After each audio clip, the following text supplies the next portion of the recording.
Magandang araw pong muli mga kapistolero. Happy New Year po sa inyong lahat. Simulan natin ngayong 2026 sa isang vlog na pang newbie. Pwede na siguro sabihin natin na pang newbie ano kasi ito yung mga tanong na natatanggap ko sa aking messenger. Pero una po sa lahat, batiin ko muna po kayo ng isang magandang araw and Happy New Year po sa ating lahat. Siyempre, bago natin simulan, isa munang intro.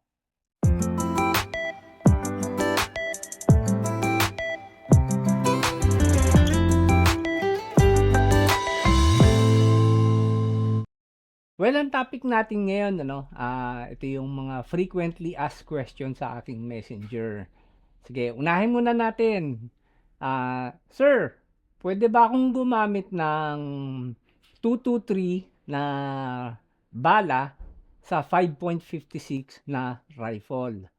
Ang sagot doon ay pwede. So kung gagamit ka ng 223 kasi minsan hindi sinasadya, makakabili tayo sa mga gun store ng 223 na bala. Tapos pag uwi natin, makikita nyo, 223. Naku, pwede ba ito sa 5.56?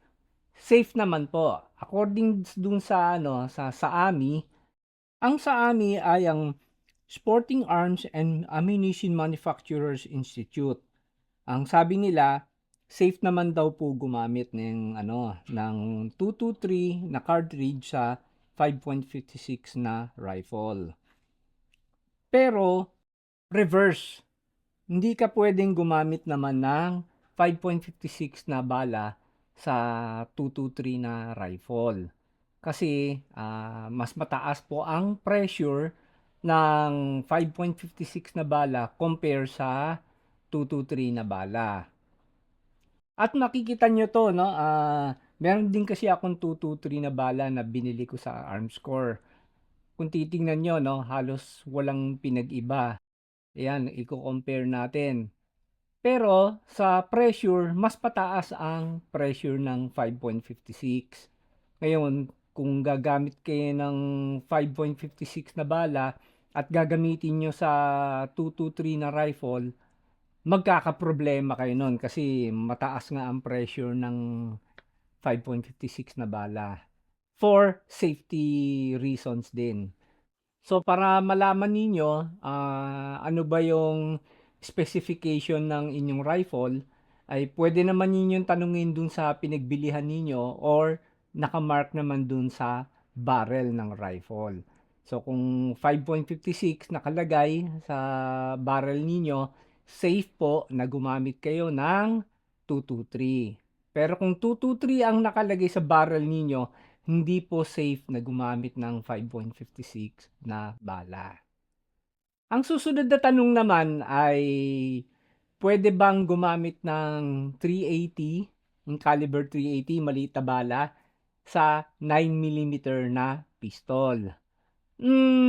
Pwede at hindi recommended. Kasi sinubukan na namin to sa range eh. Gumamit kami ng 380 na bala. So niload namin dun sa 9mm na Glock. Puputok siya.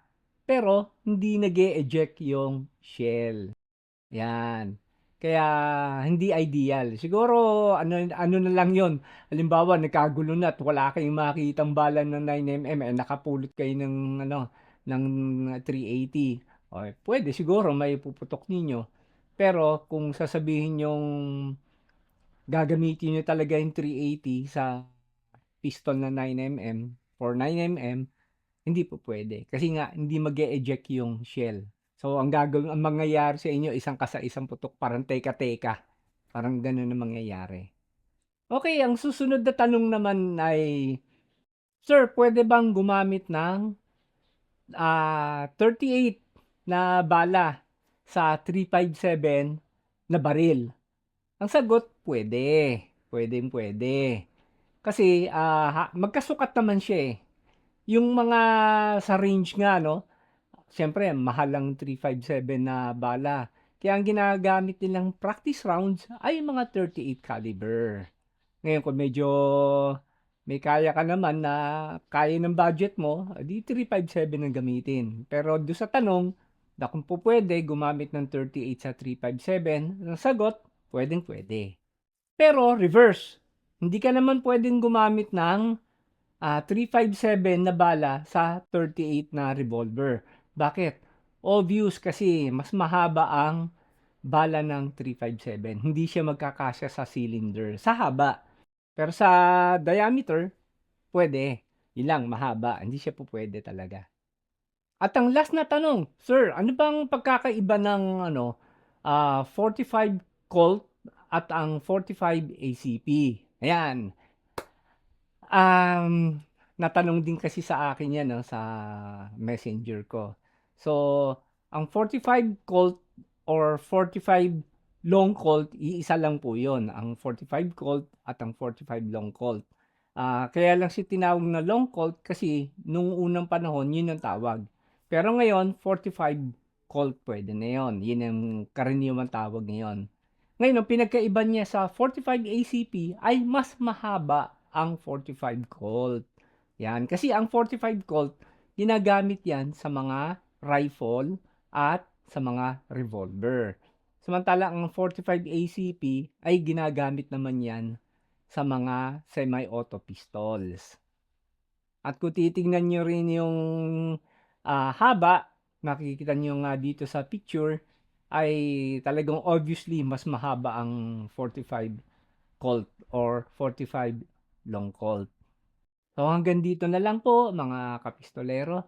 Sana meron tayong natutunan kahit konti. Kahit maikli lang tong video ko, pang buena mano lang para sa taong ito. And salamat, nag-reach na rin po tayo sa 10,000 subscribers. At sa mga hindi pa po nakakapag-subscribe na nakakapanood po ng video ito, please lang po, sana po mag-subscribe po tayo sa aking channel para makagawa pa rin po ako ng mga contents na educational na gaya po nito. At meron din po akong Facebook page. Pwede rin po tayo mag-follow sa aking Facebook page. At muli mga kapistolero, maraming maraming pong salamat sa inyo. And lagi kong pinapaalala sa gun community, be a responsible gun owner and to God be the glory.